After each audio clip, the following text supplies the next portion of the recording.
ನಮಸ್ಕಾರ ಸ್ನೇಹಿತರೆ. ಇವತ್ತು ನಾನು ಮದನ್ ಪಟೇಲ್ ಸರ್ ಮನೆಗೆ ಬಂದಿದ್ದೀನಿ. ಯಾಕೆ ಗೊತ್ತಾ? ಸಿನಿಮಾ ಇಂಡಸ್ಟ್ರಿ ಅಂದು ಹೇಗಿತ್ತು, ಇವತ್ತು ಹೇಗಿದೆ, ಮುಂದೆ ಯಾವ ರೀತಿ ಆಗ್ಬೋದು ಅನ್ನೋದ್ರ ಬಗ್ಗೆ ಜನಕ್ಕೆ ಒಂದು ತಿಳಿಸ್ಬೇಕು ಅನ್ನೋ ಉದ್ದೇಶದಿಂದ ಬಂದಿದ್ದೀನಿ. ಅವ್ರನ್ನ ರಿಕ್ವೆಸ್ಟ್ ಮಾಡಿಕೊಂಡೆ, ಸರ್ ಸಿನಿಮಾ ಜಗತ್ತು ಬಗ್ಗೆ ತಾವು ದಯವಿಟ್ಟು ಹೇಳಬೇಕು ಅಂತೇಳಿ. ಹಾಗೆ ಅವರು ಈ ತಮ್ಮ ಪರಿಚಯ ಮಾಡಿಕೊಡ್ಬೇಕು ನಮ್ಮ ವೀಕ್ಷಕರಿಗೆ ಅಂತೇಳಿ ಕೇಳ್ಕೊತೀನಿ. ಸರ್, ಪ್ರಮೋದ್ ನ್ಯೂಸ್ ವಾಹಿನಿಗೆ ಸ್ವಾಗತ. ನಿಮ್ಮ ಪರಿಚಯನ ದಯವಿಟ್ಟು ನಮ್ಮ ವೀಕ್ಷಕರಿಗೆ ಮಾಡಿಕೊಡಿ ಸರ್. ಎಲ್ಲ ವೀಕ್ಷಕರಿಗೆ ನಿಮ್ಮ ಪ್ರೀತಿಯ ಮದನ್ ಪಟೇಲ್ ಮಾಡುವ ನಮಸ್ಕಾರಗಳು. 18-19 ವರ್ಷಗಳ ಹಿಂದೆ ಮದನ್ ಮಲ್ಲು ಆಗಿದ್ದೆ. ನಂತರ ನನ್ನ ಹೆಸರನ್ನು ಸಿನಿಮಾ ರಂಗಕ್ಕೆ ಬಂದಾಗ ಮದನ್ ಪಟೇಲ್ ಅಂತ ಬದಲಾವಣೆ ಮಾಡಿಕೊಂಡೆ. ಹಾಗಾಗಿ ಇಂದು ನಾನು ನಿಮ್ಮ ಪ್ರೀತಿ, ಪ್ರೋತ್ಸಾಹ ಹಾಗೂ ಆಶೀರ್ವಾದದಿಂದ ಬೆಳೀತಿರುವಂತಹ ಮದನ್ ಪಟೇಲ್. ಒಬ್ಬ ಸಂಗೀತಗಾರನಾಗಿ ನನ್ನ ಸಿನಿ ಪಯಣವನ್ನು ನಾನು ಪ್ರಾರಂಭಿಸಿದ್ದು ಒಬ್ಬ ವಾದ್ಯಗಾರನಾಗಿ. ಚಲನಚಿತ್ರದ ಹಾಡುಗಳ ಧ್ವನಿ ಮುದ್ರಣದಲ್ಲಿ ನಾನು ನನ್ನ ಟ್ರಂಪೆಟ್ ವಾದ್ಯವನ್ನು ನುಡಿಸ್ತಾ ಇದ್ದೆ. ಮೈಸೂರು ಅನಂತ ಸ್ವಾಮಿಯವರ ಹಲವಾರು ಧ್ವನಿ ಸುರುಳಿಗಳಿಗೆ ಹಾಗೂ GK ವೆಂಕಟೇಶ್ ಹೀಗೆ ಹಲವಾರು ಹಿರಿಯ ಸಂಗೀತ ನಿರ್ದೇಶಕರುಗಳಿಗೆ, ಕನ್ನಡದ ಹಲವಾರು ಸಿನಿಮಾಗಳಿಗೆ ನಾನು ವಾದ್ಯಗಾರನಾಗಿ ನುಡಿಸಿ ನಂತರ ಒಬ್ಬ ಸಂಗೀತ ನಿರ್ದೇಶಕನಾಗಿ ದಂಪತಿಯರು, ಇಂಡಿಯನ್, ಮಹಾಚತುರ, ಆಂಧ್ರ ಹೆಂಡತಿ, ಪೊಲೀಸ್ ಆಫೀಸರ್ಸ್, ಹೀಗೂ ಉಂಟೆ, ಈಗ ಬಿಡುಗಡೆಯಾಗಿ ಯಶಸ್ವಿಯಾಗಿ ನಡೀತಿರುವಂತಹ ತಮಟೆ, ಹೀಗೆ ಹಲವಾರು ಚಲನಚಿತ್ರಗಳಿಗೆ ನಾನು ಸಂಗೀತ ನಿರ್ದೇಶಕನಾಗಿ, ನಂತರ ಸ್ವಲ್ಪ ಹಿಂದೆ ಹೇಳಬೇಕಂದ್ರೆ ನಾನು ನಿರ್ಮಾಪಕನಾಗಿದ್ದು 1993ನೇ ಇಸ್ವಿಯಲ್ಲಿ. ಇಂಡಿಯನ್ ಎಂಬ ಒಂದು ಚಿತ್ರ, ಅದಕ್ಕೆ ದೇವರಾಜರು ನಾಯಕರಾಗಿದ್ದರು. ಆ ಚಿತ್ರದ ನಾನು ಸಂಗೀತ ನಿರ್ದೇಶಕನಾಗಿ ಹಾಗೂ ಒಬ್ಬ ನಿರ್ಮಾಪಕನಾಗಿ ನನ್ನ ನಿರ್ಮಾಣದ ರಂಗಕ್ಕೆ ಬಂದಂಥವನು ಒಬ್ಬ ನಿರ್ಮಾಪಕನಾಗಿ.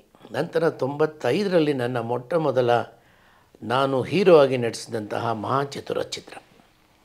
ನಂತರದೆಲ್ಲ ಭಾಳಷ್ಟು ಜನಕ್ಕೆ ಗೊತ್ತಿದೆ, ಬಟ್ ಯುವಜನರಿಗೆ ಗೊತ್ತಾಗಬೇಕು ಅನ್ನೋ ಕಾರಣ ಅವರೇ ನಿಮ್ಮ ಪರಿಚಯ ಹೇಳ್ಬಿಡಿ ಅಂತ ಹೇಳಿದ್ದಾರೆ.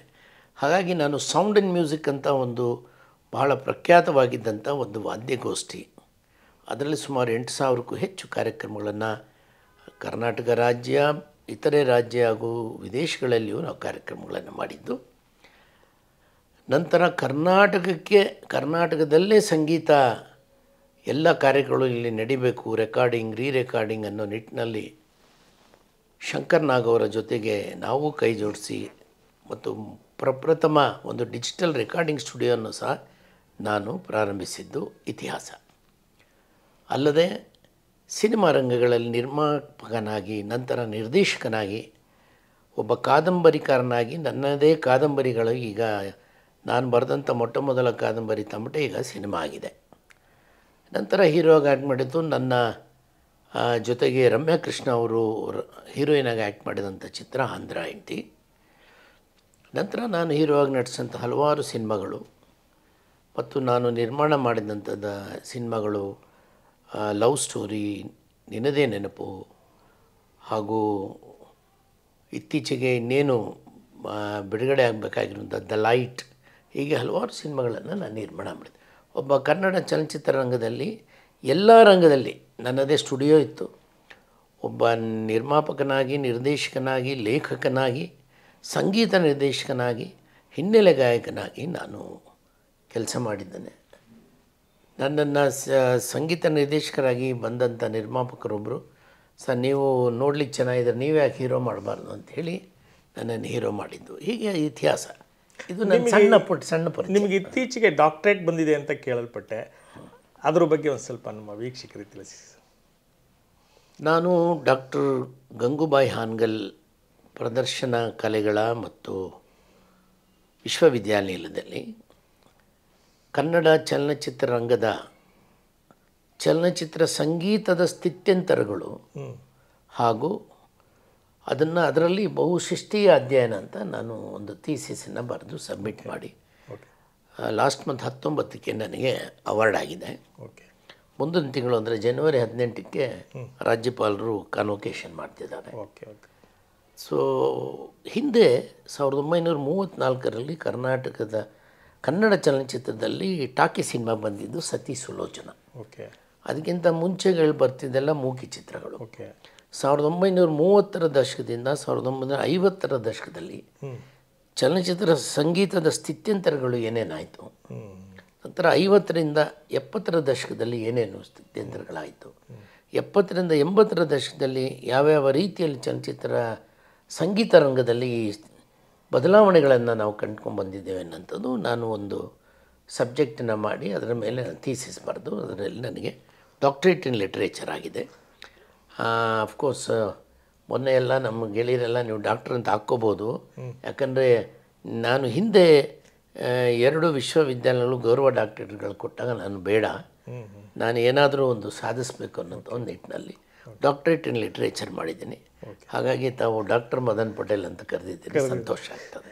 Congratulation sir. ಈಗ ಸಬ್ಜೆಕ್ಟಿಗೆ ಬಂದ್ಬಿಡೋಣ. ಚಲನಚಿತ್ರ ಈ ಹಿಂದೆ ಅಪ್ ಟು 80, 85, 90 ತನಕನೂ ಇರ್ಬೋದು. ಒಂದು ಚಲನಚಿತ್ರ ನೋಡಬೇಕು ಅಂದರೆ ಹಳ್ಳಿ ಕಡೆ ಎತ್ತಿನ ಗಾಡಿ ಮಾಡ್ಕೊಂಡು ಬಂದು ನೋಡ್ತಾ ಇದ್ದಂಥ ಕಾಲ ಇತ್ತು. ಇತ್ತೀಚೆಗೆ ಅಂದರೆ ಈಗ ನಾವೇನು ಜನ್ರೇಷನ್ ನಾವು ನೋಡ್ತಾ ಇದ್ದೀವಿ, ಇವಾಗ ಸಿನಿಮಾಗಳು ಅಷ್ಟಕ್ಕಷ್ಟೇ ಅನ್ನೋ ರೀತಿ ಜನರಲ್ಲಿ ಅಭಿಪ್ರಾಯ ಬರ್ತಿದೆ. ಇದ್ರ ಬಗ್ಗೆ ತಾವೇನು ಹೇಳಲಿಕ್ಕೆ ಇಷ್ಟಪಡ್ತೀರಾ ಸರ್? ಸರ್, ಹಿಂದೆ ಮನೋರಂಜನೆ ಅಂದರೆ ಸಿನಿಮಾ. ಹೌದು. ಅದನ್ನು ಬಿಟ್ಟರೆ ನಾಟಕ ಮತ್ತು ವಾದ್ಯಗೋಷ್ಠಿ ಕಾರ್ಯಕ್ರಮಗಳು ಇರ್ತಾರೆ. ಹೌದು. ಒಬ್ಬ ಲೇ ಮ್ಯಾನಿಂದ ಲಾ ಮ್ಯಾನ್ವರೆಗೂ ಅಥವಾ ಲರ್ನ್ಡ್ ಮ್ಯಾನ್ವರೆಗೂ ಇದ್ದಿದ್ದು ಮನೋರಂಜನೆ ಅಂದರೆ ಸಿನಿಮಾನೇ ಎಲ್ಲರಿಗೂ. ಹಾಗಾಗಿ ಯಾವ ಸಿನಿಮಾ ಪ್ರಾರಂಭ ಆಗ್ತಿದೆ, ಅದರಲ್ಲಿ ಯಾವ್ಯಾವ ನಟ ನಟಿಯರಿದ್ದಾರೆ, ಯಾರ್ಯಾರು ತಂತ್ರಜ್ಞರಿದ್ದಾರೆ ಅನ್ನೋದು ಪ್ರತಿಯೊಂದರ ಬಗ್ಗೆ ಸಾಮಾನ್ಯ ಜನರಲ್ಲಿ ಚರ್ಚೆ ಆಗ್ತಿತ್ತು. ಆ ಸಿನಿಮಾ ಬರಬೇಕು ಅಂದರೆ ಅದನ್ನು ನೋಡುವ ಕಾತರ ಇರ್ತಿತ್ತು. ಬೆಳಿಗ್ಗೆ 4-5 ಗಂಟೆಗೆ ಲೈನ್ನಲ್ಲಿ ನಿಂತ್ಕೊಂಡು ಸಿನಿಮಾಗಳನ್ನು ನೋಡ್ತಂದಂಥ ಒಂದು ಕ್ರೇಜ್ ಇತ್ತು. ತದನಂತರ ಆಗಿದ್ದು ನಿಮಗೆಲ್ರಿಗೂ ಗೊತ್ತಿದೆ, ಏನು ಈ ಸ್ಥಿತ್ಯಂತರಗಳು ಬರ್ತಾ ಹೋಗ್ತು ಅಂದರೆ ಇವತ್ತು ಜನರಿಗೆ ಮನೋರಂಜನೆ ನೂರಾರಿದೆ. ಅಂಗೈನಲ್ಲಿ ಅರಮನೆ ಅಂತ ನಾನು ಹೇಳ್ತಾ ಇದ್ದೀನಿ. ಕೈನಲ್ಲೇ ನಿಮಗೆ ಎಲ್ಲವೂ ಇದೆ. ಮೊಬೈಲ್ನಲ್ಲಿ ನಿಮಗೆ ಏನೇನು ಬೇಕು, ನಿಮ್ಗೆ ಇಷ್ಟವಾದದ್ದು ಎಲ್ಲವೂ ಸಿಗ್ತಿದೆ. ಹಾಗಾಗಿ ಮನೋರಂಜನೆ ಡೈವರ್ಸಿಫೈ ಆಗೋಯ್ತು. ಈಗ ಭಾಳಷ್ಟು ಜನ ಇವತ್ತು ಬೆಂಗಳೂರು ಮಹಾನಗರದಲ್ಲೇ ತಗೊಳ್ಳಿ, ಸಂಜೆ ಆದರೆ ಅವ್ರು ತಮ್ಮ ತಮ್ಮ ಕ್ಲಬ್ಗಳಿಗೆ ಹೋಗ್ತಾರೆ, ಅಲ್ಲಿ ಇಂಡೋರ್ ಗೇಮ್ಸ್ ಆಡ್ತಾರೆ, ಮತ್ತು ಬೇರೆ ಬೇರೆ ರೀತಿಯಲ್ಲಿ ಅವರೆಲ್ಲ ತೊಡಗಿಸ್ಕೊಂಡಿದ್ದಾರೆ. ಹಾಗಾಗಿ ಇವತ್ತು ಚಲನಚಿತ್ರ ರಂಗದ ಬಗ್ಗೆ ಒಂದಷ್ಟು ಹೆಚ್ಚು ಜನರಿಗೆ ಇಷ್ಟ ಇಲ್ವೋ ಅಥವಾ ಬೇರೆ ಬೇರೆದಲ್ಲಿ ತೊಡಗಿಸ್ಕೊಂಡಿದ್ದಾರೋ ಅಥವಾ ಕೆಲವರು ಹೇಳ್ದಂಗೆ ಕನ್ನಡದಲ್ಲಿ ಒಳ್ಳೊಳ್ಳೆ ಸಿನಿಮಾ ಬರ್ತಿಲ್ಲ ಅಂತೆಲ್ಲ ಮೊದಲಿಸಿಲ್ಲ. ಖಂಡಿತ ಇಲ್ಲ, ನಾನು ಅದನ್ನು ಒಪ್ಪೋದೇ ಇಲ್ಲ. ಇವತ್ತು ಭಾರತದ ಚಲನಚಿತ್ರರಂಗದ ಇತಿಹಾಸದಲ್ಲಿ ಅತ್ಯುತ್ತಮ ಚಲನಚಿತ್ರಗಳನ್ನು ನೀಡಿರುವಂಥದ್ದು ಕರ್ನಾಟಕ. ಬಹುದೊಡ್ಡ ಏನು ನಾಯಕ ನಟರುಗಳು ಹಿಂದಿನಲ್ಲಿ ಅಥವಾ ನಮ್ಮ ತಮಿಳು ಚಲನಚಿತ್ರರಂಗದಲ್ಲಿ ಇಲ್ಲಿ ಬಂದು ಒಳ್ಳೊಳ್ಳೆ ಚಿತ್ರಗಳನ್ನು ಮಾಡಿ ಅವರು ಹೆಸರು ಪಡ್ಕೊಂಡು ಹೋಗಿದ್ದಾರೆ. ನೀವು ಅಕ್ಷಯ್ ಕುಮಾರ್ ತಗೊಳ್ಳಿ, ಆಮೇಲೆ ಇನ್ನೊಬ್ಬರು ಎನ್ ಕಪೂರ್ ಅವರು, ಅನಿಲ್ ಕಪೂರ್ ಅವರೆಲ್ಲ ಮೊದಲು ಕನ್ನಡದಲ್ಲಿ ಹೀರೋಗಳಾಗಿ ಆ್ಯಕ್ಟ್ ಮಾಡಿ ನಂತರ ಅವರು ತಮ್ಮ ತಮ್ಮ ರಂಗದಲ್ಲಿ ಯಶಸ್ಸನ್ನು ಕಂಡುಕೊಂಡಿದ್ದು. ಈ ಹಿಂದೆ ಸಿನಿಮಾ ಮಾಡಬೇಕಾರೆ ಅಂದರೆ ಬ್ರಿಟಿಷರ ಆಜುಬಾಜು ಬ್ರಿಟಿಷರಿದ್ದಂಥ ಕಾಲದಲ್ಲಿ ಸಿನಿಮಾದ ಮುಖಾಂತರ ಅಥವಾ ನಾಟಕದ ಮುಖಾಂತರ ಜನರನ್ನು ಎಚ್ಚರಿಸುವಂಥ ಒಂದು ಕಾರ್ಯಕ್ರಮ ಮಾಡ್ತಾಯಿದ್ರು ಅಂತ ನನ್ನ ಅಭಿಪ್ರಾಯ. ಹಾಗೆ ಆ ಕಾಲಘಟ್ಟ ಮುಗಿದ ಮೇಲೆ ಇತ್ತೀಚೆಗೆ ನಾವು ನಮ್ಮ ಜನ್ರೇಷನ್ ಏನಿದ್ದೀವಿ ಇದರಲ್ಲಿ ಏನೋ ಒಂದು ಲವ್ ಸ್ಟೋರಿ ಇರ್ಬೋದು ಅಥವಾ ಇನ್ನಿತರ ಏನೋ ಒಂದು ಬಂಗಾರದ ಮನುಷ್ಯದಂಥ ಸಿನಿಮಾಗಳು ಇರ್ಬೋದು, ಸಮಾಜಕ್ಕೆ ಒಂದು ಸಂದೇಶ ಕೊಡುವಂಥ ಸಿನಿಮಾಗಳು ಬರ್ತಾಯಿದ್ವು. ಎಸ್ಪೆಷಲಿ ಪುಟ್ಟಣ್ಣ ಕಣಗಾಲ ಅವ್ರದ್ದು ಸಿನಿಮಾ ನಾನು ಆದಷ್ಟು ನೋಡ್ತಾನೆ ಇರ್ತೀನಿ. ಆ ರೀತಿ ನಿರ್ದೇಶಕರು ಎಲ್ಲೋ ಒಂದು ಕಡೆ ಈಗ ಸಿನಿಮಾ ಇಂಡಸ್ಟ್ರಿಗೆ ಕೊರತೆ ಇದೆ ಅಂತ ತಮಗನಿಸುತ್ತಾ ಸರ್? ಖಂಡಿತ ಇಲ್ಲ ಸರ್. ಇವತ್ತಿನ ಏನು ನಾವು ಡಿಜಿಟಲ್ ಯುಗದಲ್ಲಿದ್ದೇವೆ, ಭಾಳಷ್ಟು ಜನ ಹೊಸ ಹೊಸ ಆವಿಷ್ಕಾರಗಳನ್ನು ಹೊತ್ಕೊಂಡು ಕನಸುಗಳನ್ನು ಕಟ್ಕೊಂಡು ಇವತ್ತು ಯುವ ನಿರ್ದೇಶಕರುಗಳು ಬರ್ತಿದ್ದಾರೆ. ಬಟ್ ಅನ್ಫಾರ್ಚುನೇಟ್ಲಿ ಆ ಸಿನಿಮಾ ಬಿಡುಗಡೆ ಆಗ್ತಿಲ್ಲ, ಜನ ಬಂದು ನೋಡ್ತಿಲ್ಲ. ಸಿನಿಮಾ ರಂಗದಲ್ಲಿ ಒಳ್ಳೆ ಚಿತ್ರ ಕೆಟ್ಟ ಚಿತ್ರ ಅನ್ನೋದನ್ನ ನಾವು ಹೇಗೆ ಬೈಫರ್ಕೇಷನ್ ಮಾಡ್ತೀವಿ ಅಂದರೆ, ಚೆನ್ನಾಗಿ ಓಡಿದ್ರೆ ಅದು ಒಳ್ಳೆ ಚಿತ್ರ, ಕರೆಕ್ಟ್. ಚೆನ್ನಾಗಿ ಓಡಲಿಲ್ಲ ಅಂದರೆ ಕೆಟ್ಟ ಚಿತ್ರ. ಬಟ್ಟು ಏನಾಗುತ್ತೆ ನೋಡಿ, ಹಿಂದೆ ಎಲ್ಲ ಈ ಸಿನಿಮಾಗಳು ಟಿ ವಿನಲ್ಲಿ ಬರ್ತಿತ್ತು. ಈಗ ಅದು ಇಲ್ಲ ಬಿಡಿ, ಓ ಟಿ ಟಿಗಳಲ್ಲೂ ಇವಾಗ ಬರೋಂಥ ಪರಿಸ್ಥಿತಿಲಿಲ್ಲ ನಾವು.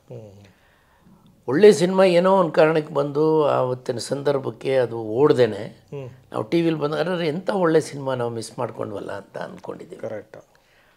ಈಗ ಸಹ ಅದೇ ಪರಿಸ್ಥಿತಿ. ವಾರಕ್ಕೆ 6, 7, 8, 13 ಸಿನಿಮಾಗಳನ್ನು ರಿಲೀಸ್ ಆಗಿರೋದು ನಾವು ಕಾಣ್ತಾ ಇದ್ದೇವೆ. ಹೌದು. ಅದಕ್ಕೆ ವೀಕ್ಷಕರ ಕೊರತೆ ಅಂತೂ ಸಿಕ್ಕಾಪಟ್ಟೆ ಇದೆ. ಹೊಸಬರ ಚಿತ್ರಗಳಿಗೆ ಜನ ಅಂತೂ ಬರ್ತಾನೆ ಇಲ್ಲ. ಯಾಕೆ ಬರ್ತಾ ಇಲ್ಲ ಸರ್?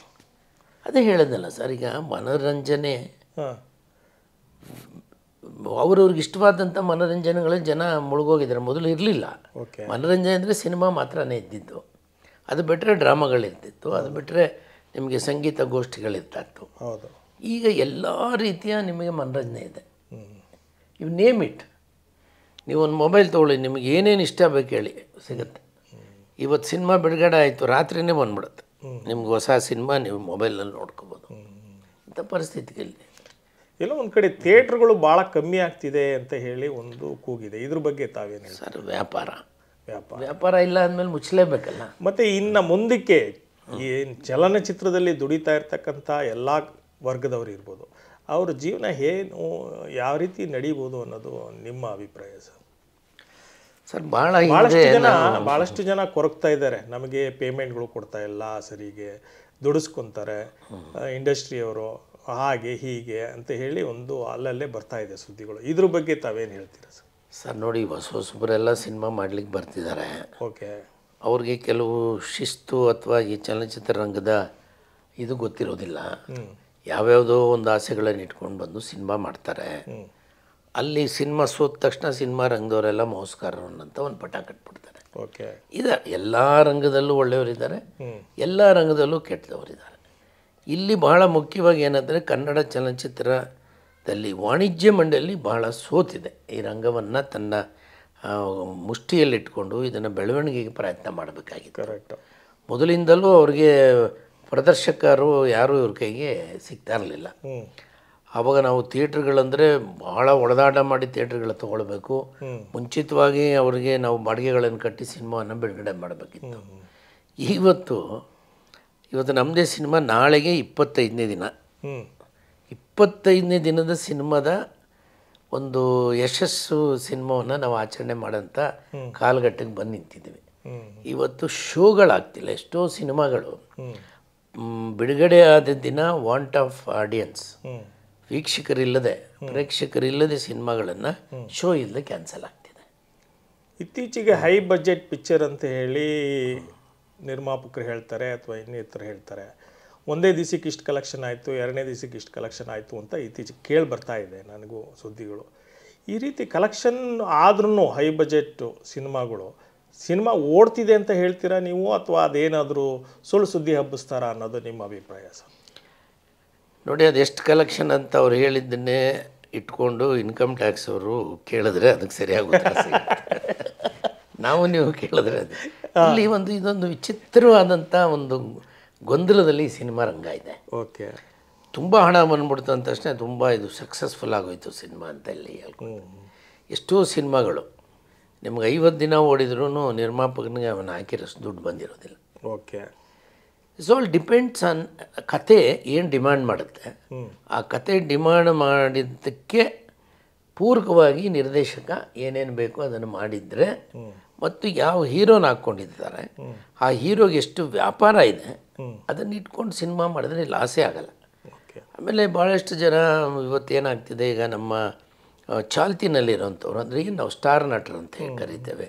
ದರ್ಶನ್ ಆಗ್ಬೋದು, ಅಥವಾ ನಮ್ಮ ಯಶ್ ಆಗ್ಬೋದು, ಈಗ ನಮ್ಮ ಇವರು ಯಾರು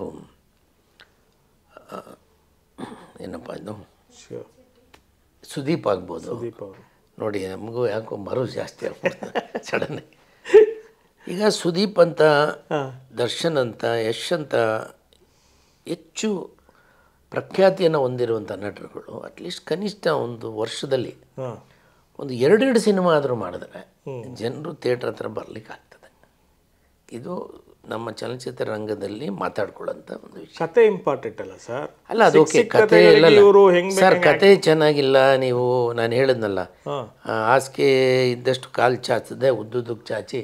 ಈಗ ಮೊನ್ನೆ ಒಂದು ಮಾರ್ಟಿನ್ ಅಂತ ಒಂದು ಸಿನಿಮಾ, ಓಕೆ, ಉದಯ್ ಮೆಹ್ತಾ ಅನ್ನೋರು ಅದರ ನಿರ್ಮಾಪಕರು. ಓಕೆ, ಏನೇನೋ ಕಾರಣಗಳಿಗೆ ಅದಕ್ಕೆ ಕತೆಗೆ ಸಿಕ್ಕಾಪಟ್ಟೆ ಅವರು ಹಣನ ಖರ್ಚು ಮಾಡಿ ದೊಡ್ಡ ಲಾಸ್ ಆಯಿತು ಅಂತ ಹೇಳ್ಕೊಡೋದು. ಅದರಿಂದ ಇಂಡಸ್ಟ್ರಿಗೆ ಏನೋ ಅಂಥದ್ದೇನು ಒಳ್ಳೆಯದಲ್ಲ. ನಿರ್ದೇಶಕರುಗಳು ಸಹ ಅಷ್ಟೇ ಏನು ಯೋಚನೆ ಮಾಡಬೇಕಂದ್ರೆ ಅದ್ಧೂರಿತನದಿಂದ ಸಿನಿಮಾ ಓಡೋದಿಲ್ಲ. ಅದರಲ್ಲಿ ನಿಮಗೆ ವಿಷಯ ಬೇಕು. ಕರೆಕ್ಟ್. ವಿಷಯ ಇಲ್ಲ ಅಂದರೆ ಯಾರೂ ಸಿನಿಮಾಗಳನ್ನು ಆಕ್ಸೆಪ್ಟ್ ಮಾಡೋದು. ಹಿಂದೆ ಈಗಿನ ಕಾಲಘಟ್ಟದಲ್ಲಿ ಬೇರೆ ಥರ ಇದೆ. ಹಿಂದೆ ನೀವು ಯಾವುದೇ ನೀವು ಹೇಳ್ತಾ ಇದ್ರೆ ಬಂಗಾರದ ಮನುಷ್ಯ, ಕಸ್ತೂರಿ ನಿವಾಸ, ಇಂಥ ಅದ್ಭುತವಾದ ಸಿನಿಮಾಗಳು. ಆ ಸಿನಿಮಾಗಳು ಸಮಾಜಕ್ಕೆ ಒಂದು ಸಂದೇಶ ಕೊಡ್ತಿತ್ತು. ಕರೆಕ್ಟು. ಇವತ್ತು ಸಂದೇಶನೇ ಇಲ್ಲ. ಏನೋ ಬಂತು, ಏನೋ ಆಯಿತು, ಏನೋ ಹೊಡಿತು, ಅದ್ದೂರಿತನ, ಒಂದಷ್ಟು ಫೈಟು, ಒಂದಷ್ಟು ಇಷ್ಟೇ ಸಿನಿಮಾನ ಒಂದು ಫಾರ್ಮುಲಾದಲ್ಲಿ ಸಿಕ್ಕಾಕೊಂಡು ನಾವು ಒದ್ದಾಡ್ತಾ ಇದ್ದೇವೆ. ಈ ಫಾರ್ಮುಲಾನ ಹೊರತುಪಡಿಸಿ ಯಶಸ್ಸನ್ನು ಕಂಡಂಥದ್ದು ಪಕ್ಕದ ರಾಜ್ಯ ಆದಂಥ ಮಲಯಾಳಂ ಇಂಡಸ್ಟ್ರಿ. ಓಕೆ, ಅಲ್ಲಿ ಯಾವುದೂ ಫಾರ್ಮುಲಾ ಇಲ್ಲದೆ ಸಣ್ಣದೇನೋ ಒಂದು ಎಳೆ ಇಟ್ಕೊಂಡು ಸಿನಿಮಾ ಮಾಡ್ತಾರೆ ಅವರು. ಇಲ್ಲಿ ಕನ್ನಡಿಗರಲ್ಲಿ ಎಲ್ಲೋ ಒಂದು ಕಡೆ ಕನ್ನಡ ಸಿನಿಮಾ ಅಂದರೆ ಅಸಡ್ಡೆತನ ಇದೆ. ಅದೇ ಬಂದಿರೋದು. ಜೊತೆಗೆ ಕನ್ನಡ ಭಾಷೆನ ಬೆಳವಣಿಗೆ ಮಾಡೋ ವಿಷಯದಲ್ಲಿ ನಾವು ಸೋತಿದ್ದೇವೆ. ಹಿಂದೆ ನಾನು ಡಬ್ಬಿಂಗ್ ಪರ ಇದ್ದೆ. ಭಾಳಷ್ಟು ಜನ ಕನ್ನಡದ ಹೋರಾಟಗಾರರೆಲ್ಲ ಡಬ್ಬಿಂಗು ವಿರೋಧ ಇದ್ದರು. ಓಕೆ, ಅವರು ಏನು ಹೇಳ್ತಿದ್ರು ಅಂದರೆ, ಇಲ್ಲ ಡಬ್ಬಿಂಗ್ ಬಂದುಬಿಟ್ರೆ ನಮ್ಮ ಕನ್ನಡ ಆರ್ಟಿಸ್ಟ್ಗಳಿಗೆ ಸಿನಿಮಾಗಳಿರಲ್ಲ, ಕನ್ನಡದವ್ರಿಗೆ ಇಲ್ಲೇನು ಕೆಲಸ ಸಿಗಲ್ಲ, ಹಾಗೆ ಹಾಗೆ ಅಂತ. ನೋಡಿ, ನಮ್ಮ ತಾಯಿ ಭಾಷೆ ಕನ್ನಡ ನಮ್ಮೆಲ್ಲರಿಗೂ ದೊಡ್ಡದು. ಅದ್ರ ಮುಂದೆ ನಾವೆಲ್ಲ ಯಾರೂ ಅಲ್ಲ. ಕರೆಕ್ಟ್. ನಾನು ಹೇಳಿದೆ, ನೋಡಿ, ನೀವೊಂದು ಅಣೆಕಟ್ಟು ಕಟ್ತೀರಿ ಒಂದು ನದಿಗೆ, ಆ ಹಿನ್ನೀರಿನಲ್ಲಿ ಒಂದಷ್ಟು ಹಳ್ಳಿಗಳು ಮುಳುಗೋಗ್ತವೆ. ಆದರೆ ಸಾವಿರಾರು ಹಳ್ಳಿಗಳಿಗೆ ನೀವು ನೀರನ್ನು ಕೊಡ್ತೀರಿ. ಕರೆಕ್ಟ್. ಅದೇ ರೀತಿ ನೀವು ಆಲೋಚನೆ ಮಾಡಬೇಕಾಯ್ತು. ಒಂದಷ್ಟು ಜನ ಕಲಾವಿದರಿಗೆ ಕೆಲಸ ಇಲ್ಲದೆ ಇರ್ಬೋದು, ಡಬ್ಬಿಂಗ್ ಕಲಾವಿದರಿಗೆ ಕೆಲಸ ಇದೆ. ಕರೆಕ್ಟ್. ಇವತ್ತು ಪ್ರತಿಯೊಂದು ಪ್ಯಾನ್ ಏಷ್ಯಾ ಸಿನಿಮಾ ಮಾಡ್ತಿದ್ದಾರೆ. ಎಲ್ಲರೂ ಡಬ್ಬಿಂಗ್ ಕಲಾವಿದರು ಫುಲ್ ಬ್ಯುಸಿ ಇದ್ದಾರೆ. ಇಲ್ಲಿ ಅವರು ಕಲಾವಿದರು, ಅವರು ನಮ್ಮವರೇ. ಬರೀ ಕನ್ನಡ ಅಂತ ಕುಂತಿದ್ರೆ ಅವ್ರಿಗೇನು ಕೆಲಸ ಇರ್ತಿರ್ಲಿಲ್ಲ. ಮತ್ತು ನಮ್ಮ ಕನ್ನಡ ಸಿನಿಮಾಗಳು ಯಾವಾಗ ಬೇರೆ ಬೇರೆ ಭಾಷೆಗಳಿಗೆ ಡಬ್ಬಾಗಿ ಹೋಗಿದೆ, ಎಲ್ಲ ಕಡೆ ಹಿಟ್ಟಾಗಿದೆ. ಕರೆಕ್ಟ್. ಮತ್ತು ಇನ್ನೊಂದು ಏನಪ್ಪ ಅಂತಂದರೆ, ನಾವು ಬೇರೆ ಭಾಷೆಯ ದೊಡ್ಡ ದೊಡ್ಡ ನಟರ ಸಿನಿಮಾನ ನಮ್ಮದೇ ಭಾಷೆನಲ್ಲಿ ನೋಡಿದಾಗ, ಕನ್ನಡ ಭಾಷೆ ನಮ್ಮನ್ನೆಲ್ಲ ನಾವು ನೋಡಿದಾಗ ಆ ಸಿನಿಮಾ ನಮಗೆ ಹೆಚ್ಚು ಅರ್ಥ ಆಗುತ್ತೆ, ಇಷ್ಟಪಡ್ತೇವೆ. ಜೊತೆಗೆ ಇಲ್ಲಿ ಇರುವಂಥ ಕನ್ನಡೇತರರು, ಅನ್ಫಾರ್ಚುನೇಟ್ಲಿ ನಮಗೇನಾಗಿದೆ, ಬೆಂಗಳೂರು ಮಹಾನಗರ ಈ ಮೂಲೆಯಲ್ಲಿ ಮನಸ್ಸಿಗೆ ಹಾಕ್ಬಿಟ್ಟಿದೆ. ಹಿಂಗೆ ಒಂದು 30-40 ಕಿಲೋಮೀಟ್ರ್ ಹೋದರೆ ತಮಿಳ್ನಾಡು, 30-40 ಕಿಲೋಮೀಟ್ರ್ ಹೋದರೆ ಆಂಧ್ರ ಪ್ರದೇಶ. ಸೊ ಮತ್ತು ನಮ್ಮ ಗಡಿನಾಡನ್ನು ಹಿಂಗೆ ತೊಗೊಂಡೋದ್ರೆ ಅಲ್ಲೋದ್ರೆ ಇವಾಗ ತೆಲಂಗಾಣ, ಆ ಕಡೆ ಹೋದರೆ ಮಹಾರಾಷ್ಟ್ರ. ನಾವೇ ಕರೀದು ಬಾಂಬೆ ಕರ್ನಾಟಕ ಒಂದು ಏರಿಯಾ, ಹೈದರಾಬಾದ್ ಕರ್ನಾಟಕ ಒಂದು ಏರಿಯಾ, ಬೆಂಗಳೂರು, ಕೋಲಾರ, ತುಮಕೂರು ಒಂದು ಏರಿಯಾ. ಈ ರೀತಿ ನಾವು ಸಿನಿಮಾಗಳನ್ನು 7 ಏರಿಯಾ ಮಾಡಿ ಹಿಂದೆ ನಾವು ಮಾರ್ತಾ ಇದ್ದಿದ್ದು. ಈಗ ಇಲ್ಲಿ ಯಾರು ವಿತರಕರಿದ್ರು ಅವರೆಲ್ಲ ಕನ್ನಡೇತರರು. ಅವ್ರಿಗೆ ಯಾರಿಗೂ ಕನ್ನಡದ ಮೇಲೆ ಅಭಿಮಾನ ಇಲ್ಲ. ಅವ್ರಿಗೇನು ವ್ಯಾಪಾರ ಆಗಬೇಕು. ಯಾವ ಸಿನಿಮಾ ತಂದರೆ ನನಗೆ ಕಡಿಮೆ. ಭಾಳ ಮುಖ್ಯವಾಗಿ ಒಂದು ವಿಷಯ ಹೇಳೋಕ್ಕೆ ಇಷ್ಟಪಡ್ತೀನಿ. ಕನ್ನಡದಲ್ಲಿ ನೀವು ಯಾವುದೇ ಸಿನಿಮಾ ಮಾಡಿ, ಕನಿಷ್ಠ ಒಂದು ಸಣ್ಣ ಸಿನಿಮಾ ಅಂದರೂ ಆಗ, ಈಗೆಲ್ಲ ಡಿಜಿಟಲ್ ಬಂದಿದೆ, ಭಾಳ ಕಡಿಮೆನಲ್ಲಿ ಮಾಡ್ತಿದ್ದಾರೆ. ನಾವು ಸಿನಿಮಾ ಮಾಡಿದ 90ರ ದಶಕದಲ್ಲಿ ಕನಿಷ್ಠ ಅಂದರೂ ನಮಗೆ 40 ರಿಂದ 50 ಲಕ್ಷ ರೂಪಾಯಿ ಹಣ ಬೇಕಾಗ್ತಿತ್ತು. ಅದಕ್ಕಿಂತ ಕಡಿಮೆನಲ್ಲಿ ಸಿನಿಮಾ ಮಾಡೋಕ್ಕಾಗ್ತಿರಲಿಲ್ಲ. ಆಗ ನಾವು 50 ಲಕ್ಷದಲ್ಲಿ ನಾನೊಂದು ಸಿನಿಮಾ ಮಾಡ್ತೀನಿ ಅಂದ್ಕೊಳ್ಳಿ. ಅದನ್ನು ನಾನು 7 ಏರಿಯಾದವ್ರಿಗೆ ನಾವು ಆ 50 ಲಕ್ಷದ ಮೇಲೆ ನಮಗೊಂದು 10 ಲಕ್ಷ ಲಾಭ ಇಟ್ಕೊಂಡಾದರೂ ಕೊಡಬೇಕು. ಕರೆಕ್ಟ್. ಅದನ್ನು ತಗೊಂಡಂಥ ಒಬ್ಬ ವಿತರಕ ಏನು ಮಾಡ್ತಾನೆ, ಒಂದು ಸೆಂಟ್ರ್ ಅಂತ ನಾವೇನು ಕರೆದ್ರೆ ಒಂದು ಥಿಯೇಟ್ರ್ ಕೊಡಬೇಕಾದ್ರೆ ಅವನು ಮಿನಿಮಮ್ ಒಂದು 5,000 ಕೇಳ್ತಾನೆ ಒಂದು ವಾರಕ್ಕೆ. ಆದರೆ ಇವರೇನು ಮಾಡ್ತಾರೆ, ಒಂದು ತೆಲುಗು ಸಿನಿಮಾ ಇಡೀ ಕರ್ನಾಟಕಕ್ಕೆ 5 ಲಕ್ಷ 10 ಲಕ್ಷದಲ್ಲಿ, ನಾನು ಮಾತಾಡ್ತಾ ಇರೋದು 20-30 90ರ ದಶಕದ ಮಾತುಗಳು. ಅವ್ರೇನು ಮಾಡಿಬಿಡಿದ್ರು, ಒಂದು 5 ಲಕ್ಷ 10 ಲಕ್ಷಕ್ಕೆ ಅವ್ರಿಗೆ ಎಕ್ಸ್ಟ್ರಾ ಮನಿ, ಅವ್ರಿಗೆ ಯಾರಿಗೆ, ತೆಲುಗು ಅವ್ರಿಗೆ, ತಮಿಳರಿಗೆ ಅವರು ಕೊಟ್ಬಿಡ್ತಾಯಿದ್ರು. ಅವರು ಅದನ್ನು ತಂದು ಏನು ಮಾಡ್ತಿದ್ರು, ಇಲ್ಲಿ ಬೆಂಗಳೂರು ಈಸ್ಟಲ್ಲಿ ಹೆಚ್ಚು ತಮಿಳ್ ಸಿನಿಮಾಗಳು, ತೆಲುಗು ಸಿನಿಮಾಗಳು ಹೋಗ್ತಾರೆ. ಸರ್, ಈ ಭಾಗದಲ್ಲಿರೋ ಮಾಲ್ನಲ್ಲಿ ನೀವು ಕನ್ನಡ ಸಿನಿಮಾ ಯಾರೂ ಬರೋದೇ ಇಲ್ಲ. ನೀವು Bengaluru East, Bengaluru north East ತೊಗೊಳ್ಳಿ, ನಮ್ಮೆಲ್ಲೋ ಒಂದು ಸ್ವಲ್ಪ ಆರ್ ಆರ್ ನಗರ, ರಾಜಾಜಿನಗರ ಅಲ್ಲೊಂದಷ್ಟು ಕನ್ನಡ ಪ್ರೇಕ್ಷಕರನ್ನ ನಾವು ಕಾಣ್ಬೋದು. ಆವಾಗ ಏನಾಗ್ಬಿಡ್ತು, ಆ ವಿತರಕ ಏನು ಮಾಡ್ತಾನೆ, ಕನ್ನಡ ಸಿನಿಮಾನ 5,000 ಕೊಡೋನು ತೆಲುಗು ಸಿನಿಮಾನ 500 ರೂಪಾಯಿ ಕೊಡ್ತಾನೆ. ವಿತರಕನಿಗೇನು, ಅವನಿಗೆ ಕಡಿಮೆಗೆ ದುಡ್ಡು ತಂದಿದ್ದಾನೆ, ಅವನು 10 ಲಕ್ಷಕ್ಕೆ ಒಂದು ಸಿನಿಮಾ ತಂದಿದ್ದಾನೆ. ದುಡ್ಡು ಆಗಬೇಕು. ಇಡೀ ಕರ್ನಾಟಕದಲ್ಲಿ ಎಲ್ಲೇ ಹಾಕಿದ್ರು ಅವನು ಹಂಗೆ ಹಿಂಗೆ ಮಾಡಿ ಇನ್ನೊಂದು 10 ಲಕ್ಷ ಮಾಡ್ಕೋತಾನೆ. ಥಿಯೇಟ್ರ್ನವನಿಗೇನೋ 500 ರೂಪಾಯಿಗೆ ಒಂದು ಸಿನಿಮಾ ಸಿಕ್ತಪ್ಪ, ನನಗೆ ಸಂಬಳ ಕೊಡಬೇಕು, ಲೈಟ್ ಬಿಲ್ ಕೊಡಬೇಕು, ಮೇಂಟೆನೆನ್ಸ್ ಮಾಡ್ಬೇಕು ಥಿಯೇಟ್ರು, ನನಗೆ 500 ರೂಪಾಯಿ ಒಂದು ವಾರಕ್ಕೆ ಒಂದು ಸಿನಿಮಾ ಸಿಕ್ಕಿದ್ರೆ, ಅದು 1,000 ರೂಪಾಯಿಗೆ ಒಂದು ಸಿನಿಮಾ ಸಿಕ್ಕಿದ್ರೆ ನನಗೆ ಓಕೆ. ಅಲ್ಲಿರುವಂತಹ ಪ್ರೇಕ್ಷಕರಿಗೆ ಸಿನಿಮಾ ಏನು ಇಷ್ಟಪಡುವಂಥವ್ರಿಗೆ ಏನಾದರೂ ಒಂದು ಮನರಂಜನೆ ಬೇಕಲ್ಲ ಸರ್. ಕರೆಕ್ಟ್. ಕನ್ನಡನೋ ತಮಿಳು, ಇವತ್ತು ಬಿ ಸೆಂಟ್ರು, ಸಿ ಸೆಂಟ್ರ್ಗಳಲ್ಲಿ ಕನ್ನಡ ಹೊರತುಪಡಿಸಿದ್ರೆ ತಮಿಳು, ತೆಲುಗು, ಮಲಯಾಳಂ ಸಿನಿಮಾಗಳು ಬಿಡುಗಡೆ ಆಗ್ತದೆ. ಹಿಂದಿ ಬಿಡಿ, ಅದು ಮೊದಲಿಂದನೂ ನಮ್ಮಲ್ಲಿ ಇದ್ದೇ ಇದೆ, ಕೆಲವು ಕಡೆ ಹೋಗ್ತದೆ. ಆವಾಗ ಏನಾಗೋಯ್ತು, ನಮ್ಮ ಜನ ಹಳ್ಳಹಳ್ಳಿನಲ್ಲೂ ಆ ತೆಲುಗು ಸಿನಿಮಾ ಏನಾಗ್ತಿತ್ತು, ಅವ್ನು 10 ಲಕ್ಷಕ್ಕೆ ತರೋದು, ಅವ್ನು 10 ಕೋಟಿ ಖರ್ಚು ಮಾಡಿ ಸಿನಿಮಾಗೆ ತೆಗೆದಿರ್ತಾನೆ, ಅವನು 10 ಲಕ್ಷಕ್ಕೆ ತಂದಿರ್ತಾನೆ. ಅದೇ ಇಲ್ಲೊಬ್ಬ ಕನ್ನಡ ಸಿನಿಮಾ ನಿರ್ಮಾಪಕ ಮಾಡಿರ್ತಾನೆ, ಅವನು 50 ಲಕ್ಷದಲ್ಲಿ ಮಾಡಿರ್ತಾನೆ. 50 ಲಕ್ಷ ಅಲ್ಲಿ 10 ಕೋಟಿಯಲ್ಲಿ ನೀವು ಅದ್ದೂರಿತನ ಮಾಡೋಕ್ಕಾಗಲ್ಲ. ಆದರೆ 50 ಲಕ್ಷಕ್ಕೆ ನೀವು ಕನ್ನಡ ಸಿನಿಮಾ ಮಾಡಿದವನು ಅವನು 500 ರೂಪಾಯಿ 1,000 ರೂಪಾಯಿಗೆ ಥಿಯೇಟ್ರ್ ಕೊಡೋಕ್ಕಾಗಲ್ಲ. ಇಲ್ಲೇನಾಗೋಯ್ತು, ಆವಾಗ ನಮ್ಮ ಕನ್ನಡ ಪ್ರೇಕ್ಷಕರು ಆ ಬೇರೆ ಭಾಷೆಯ ಸಿನಿಮಾಗಳಲ್ಲಿ ಒಗ್ಗೋದ್ರು. ಇವತ್ತು ಅವ್ರಿಗೆ ಅರ್ಥ ಆಗೋಕ್ಕೆ ಶುರು ಆಗ್ಬಿಡ್ತು ಎಲ್ಲ ಭಾಷೆ. ಸೊ ಹಾಗಾಗಿ ಕನ್ನಡ ಸಿನಿಮಾಗಳನ್ನು ಥಿಯೇಟ್ರಿಗೆ ಕರ್ಕೊಂಬರೋಂಥ ನಮ್ಮ ಹೀರೋಗಳು ಇವತ್ತು ಹೆಚ್ಚೆಚ್ಚು ಸಿನಿಮಾಗಳು ಮಾಡಿದ್ರೆ ಒಂದಷ್ಟು ಕನ್ನಡ ಇಂಡಸ್ಟ್ರಿನಲ್ಲಿ ಸಿನಿಮಾಗಳು ಜನ ನೋಡಲಿಕ್ಕೆ ಬರ್ತಾರೆ ಸರ್. ಹೊಸಬ್ರು ಸಿನಿಮಾಗಳಂತೂ ನಾವು ಹೇಗೆ ಇದನ್ನು ಒಂದು ಮಾಡಬೇಕು ಅನ್ನೋದ್ರ ಬಗ್ಗೆ ನಾನು ಮೊನ್ನೆ ಅದೇ ಮಾನ್ಯ ಮುಖ್ಯಮಂತ್ರಿಗಳಿಗೂ ಪತ್ರ ಕೊಟ್ಟಿದ್ದೀನಿ. ಅವರೆಲ್ಲೋ ಮೈಸೂರು ಹತ್ರ ನಾನು ಸಿನಿಮಾ ಫಿಲ್ಮ್ ಸಿಟಿ ಮಾಡ್ತೀನಿ ಅಂಥೇಳಿ ಅಲ್ಲೆಲ್ಲ ಇದನ್ನೆಲ್ಲ ಮಾಡಿದ್ದಾರೆ ಪಾಪ ಅವರು. ಅವ್ರಿಗೊಂದು ನಿಜವಾಗ್ಲೂ ನನಗೆ ಭಾಳ ಖುಷಿ ಆಗುತ್ತೆ, ನಮ್ಮ ಮಾನ್ಯ ಮುಖ್ಯಮಂತ್ರಿಗಳು ಅಟ್ಲೀಸ್ಟ್ ಕನ್ನಡ ಸಿನಿಮಾದ ಬಗ್ಗೆ ಇದನ್ನು ಮಾಡಿದ್ದಾರೆ. ಕಳೆದ 5-6 ವರ್ಷಗಳಿಂದ 19ನೇ ಸಾಲಿಂದ 18ಕ್ಕೇನೋ ನಿಂತೋಯ್ತು ಅಂತ ಕಾಣುತ್ತೆ, ಸಬ್ಸಿಡಿಗಳು ಕೊಟ್ಟಿಲ್ಲ. ಮತ್ತು ಚಿತ್ರಗಳಿಗೆ ಅವಾರ್ಡ್ಗಳು ಕೊಟ್ಟಿಲ್ಲ. ಈಗ ನಮಗೆ ಬೇಕಾಗಿರೋದು ಏನಾಗಿದೆ ಸರ್, ಎಲ್ಲ ಸಿನಿಮಾ ಥಿಯೇಟ್ರ್ 700-800 ಥಿಯೇಟ್ರ್ ಇತ್ತು, ಸಿಂಗಲ್ ಸ್ಕ್ರೀನ್ಗಳೆಲ್ಲ ಮುಚ್ಚುತ್ತಾ ಬಂದಿದ್ದಾರೆ. ಈಗ ಏನಿದ್ರು ಮಾಲ್ ಸಂಸ್ಕೃತಿ ಮಹಾನಗರದಲ್ಲೇ ಅಂತಲ್ಲ, ನೀವು ಕಲಬುರ್ಗಿಗೆ ಹೋಗಿ, ನೀವು ಹುಬ್ಬಳ್ಳಿಗೆ ಹೋಗಿ, ಮಂಗಳೂರಿಗೆ ಹೋಗಿ, ಮೈಸೂರಿಗೆ ಹೋಗಿ, ಎಲ್ಲ ಕಡೆ ಮಾಲ್ ಇದೆ. ಮಾಲ್ನಲ್ಲಿ 5 ಸ್ಕ್ರೀನು 4 ಸ್ಕ್ರೀನು 10 ಸ್ಕ್ರೀನಿಂಗ್ ಇದ್ದೇ ಇರ್ತವೆ. ಮೊದಲು ಹಿಂಗೆ 800-1000 ಥಿಯೇಟ್ರು ಏನು ಸೀಟಿಂಗು ಥಿಯೇಟ್ರ್ಗಳೆಲ್ಲ ಇವಾಗ ಇಲ್ಲ ಸರ್, ಎಲ್ಲ ಮುಚ್ತಾ ಇದ್ದಾರೆ. ಮುಚ್ಚಲೇಬೇಕಾದಿದ್ದು ಅನಿವಾರ್ಯತೆ, ಯಾಕಂದರೆ ನಿಮಗೆ ಸಿನಿಮಾಗಳಿಲ್ಲ. ಆಮೇಲೆ ವಿಶೇಷವಾಗಿ ಹೇಳ್ಬೇಕಂದ್ರೆ ಸಿನಿಮಾ ಥಿಯೇಟ್ರು ಒಂದು ಬ್ರಹ್ಮ ರಾಕ್ಷಸ ಇದ್ದಂಗೆ. ಆ ರಾಕ್ಷಸನಿಗೆ ಪ್ರತಿ ವಾರ ಹೊಸ ಸಿನಿಮಾ ಎಂಬ ಆಹಾರ ಅವನ ಬಾಯಿಗೆ ಹಾಕಲೇಬೇಕು. ಅದು ಎಂತೆಂಥದ್ದು ಆಹಾರ ತಿನ್ನಲ್ಲ ಅವನು, ಹಿಟ್ಟು ಸಿನಿಮಾಗಳಂಥ ಆಹಾರ ಹಾಕಬೇಕು, ಆಗ ಜನ ಬರ್ತಾರೆ, ಆವಾಗ ಅದು ನಡೆಯುತ್ತೆ. ಎಲ್ಲೋ ಒಂದು ಕಡೆ ದೊಡ್ಡ ದೊಡ್ಡ ಹೀರೋಗಳಿರ್ಬೋದು, ಅವರು ಫಿಲಿಮ್ ಇಂಡಸ್ಟ್ರಿ ಬಿಟ್ಬಿಟ್ಟು ಈ ಟಿ ವಿ ಮಾಧ್ಯಮಕ್ಕೆ ಬರ್ತಾ ಇದ್ದಾರೆ, ಟಿ ವಿ ಸೀರಿಯಲ್ಗಳಿಗೆ ಬರ್ತಾ ಇದ್ದಾರೆ. ಎಲ್ಲೋ ಒಂದು ಕಡೆ ಫಿಲಿಮ್ ಇಂಡಸ್ಟ್ರಿ ಫ್ಲ್ಯಾಪ್ ಆಗ್ತಿದೆ ಅನ್ನೋದು ಅವ್ರ ಗಮನಕ್ಕೂ ಬಂದಿದೆಯಾ ಅಂತ ನನ್ನ ಅಭಿಪ್ರಾಯ. ತಾವೇನು ಹೇಳ್ತೀರಾ ಸರ್? ಸರ್ ಆ ಥರ ಏನಿಲ್ಲ ನೋಡಿ, ನಟರಿಗೆ ಅದು ಟಿ ವಿ ಸೀರಿಯಲ್ ಅಂದ್ರೇನು, ಸಿನಿಮಾ ಅಂದರೆ ಏನು ಸರ್, ಮೀಟ್ರ್ ನೋಡಬೇಕು, ಅವ್ರಿಗೂ ಜೀವನ ಇರುತ್ತೆ. ನಟನೆ ಮಾಡ್ತಾರೆ, ಅದು ಸಿನಿಮಾದಲ್ಲಾರು ಮಾಡ್ತಾರೆ, ಟಿ ವಿ ಸೀರಿಯಲ್ ಅದರಲ್ಲೂ ಮಾಡ್ತಾರೆ, ಅಡ್ವರ್ಟೈಸ್ಮೆಂಟ್ ಇದ್ದರೂ ಮಾಡ್ತಾರೆ. ಅದನ್ನು ನಾವು ಅವ್ರ ತಪ್ಪು ಅಂತ ಹೇಳೋಕ್ಕಾಗಲ್ಲ. ನೀವು ಹೇಗೆ ಅವ್ರನ್ನ ಬಳಸ್ಕೋತೀರಿ ಹಾಗೆ. ಆಮೇಲೆ ಏನಾಗಿದೆ ಸರ್, ಈಗ ಒಂದು ಮಾಲ್ಗೆ ನೀವು ಒಂದು ಫ್ಯಾಮಿಲಿ ಜೊತೆ ಸಿನಿಮಾ ನೋಡ್ಲಿಕ್ಕೆ ಹೋದರೆ ಇವತ್ತು ಕನಿಷ್ಠ 200 ರೂಪಾಯಿ ಇಲ್ಲದೆ ನೀವು ಹೋಗ್ಲಿಕ್ಕಾಗಲ್ಲ. ವೀಕ್ ಡೇಸ್ 200, ನಿಮಗೆ ವೀಕೆಂಡ್ ಶನಿವಾರ ಭಾನುವಾರ ಅದು 300-400 ರೂಪಾಯಿಗೆ ಹಾಕ್ಬಿಡ್ತಾರೆ. ನಿಮ್ಮನ್ನು ಕೇಳೋದೇ ಇಲ್ಲ. ಅದು ಅದಕ್ಕೇನು ಕಂಟ್ರೋಲ್ ಇಲ್ಲ, ಅದೊಂದು ಆಗಬೇಕಾಗಿದೆ. ಈಗ ಮೊನ್ನೆ ಎಲ್ಲರೂ ಒಂದಷ್ಟು ಜನ ಕಮ್ಮಿ ಮಾಡಬೇಕು ಅಂತ ಹೇಳ್ತಿದ್ದಾರೆ.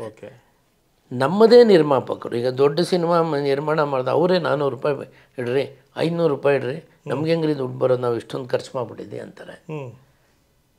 ಈ ಒಂದು ಪಕ್ಕದ ರಾಜ್ಯಗಳನ್ನು ನಾವು ಗಮನಿಸಬೇಕು. ತಮಿಳುನಾಡಿನಲ್ಲಿ ಇಷ್ಟೇ ಅಂತ ನಿಗದಿ ಮಾಡಿದೆ ಸರ್ಕಾರ, ಅದರ ಮೇಲೆ ಯಾರೂ ಇಡ್ಲಿಕ್ಕೆ ಬರೋದಿಲ್ಲ.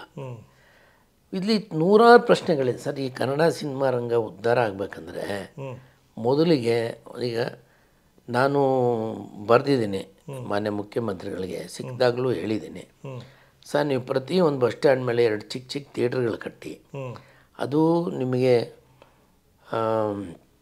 ಗ್ರಾಮಾಂತರ ಪ್ರದೇಶಗಳಲ್ಲಾದಾಗ ಅಲ್ಲಿರೋರಿಗೆ ಒಂದು ಮನೋರಂಜನೆ ಇರ್ತದೆ. ಯಾವುದೋ ಸಿನಿಮಾ ಪಾಪ ನೋಡೋಣ, ಅಥವಾ ಈ ಊರಿಂದ ಆ ಊರಿಗೆ ಹೋಗೋನು, ಆ ಊರಿಗೆ ಹೋಗೋಕ್ಕೆ ಮುಂಚೆ ಒಂದು ಸಿನಿಮಾ ನೋಡ್ಕೊಂಡು ಹೋಗೋಣ, ಒಂದು 2 ಅವರ್ ಕೂತ್ಕೊಂಡು ಅಂತೇಳಿ ಬರ್ಬೋದು.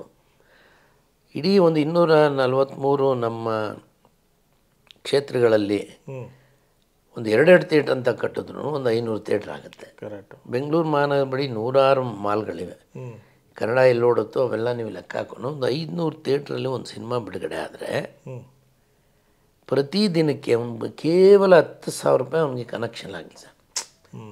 ಕೇವಲ 7 ದಿನಕ್ಕೆ 70,000 ಆಗುತ್ತೆ. 70,000 ಇಂಟು 200 ಥಿಯೇಟ್ರ್ ಇಟ್ಕೊಳ್ಳೋಣ, 500 ಬೇಡ, 200 ಥಿಯೇಟ್ರ್ ಇಟ್ಕೊಳ್ಳೋಣ ಸರ್. 200 ಇಂಟು 70,000 ಲೆಕ್ಕ ಹಾಕ್ಕೊಳ್ಳಿ. ಸೊ ಅವನಿಗೆ ಹಣ ಬರುತ್ತೆ. ಹಾಕಿದ ಹಣ ಬಂದರೆ ಅವನು ಇನ್ನೊಂದು ಸಿನಿಮಾ ಮಾಡ್ತಾನೆ.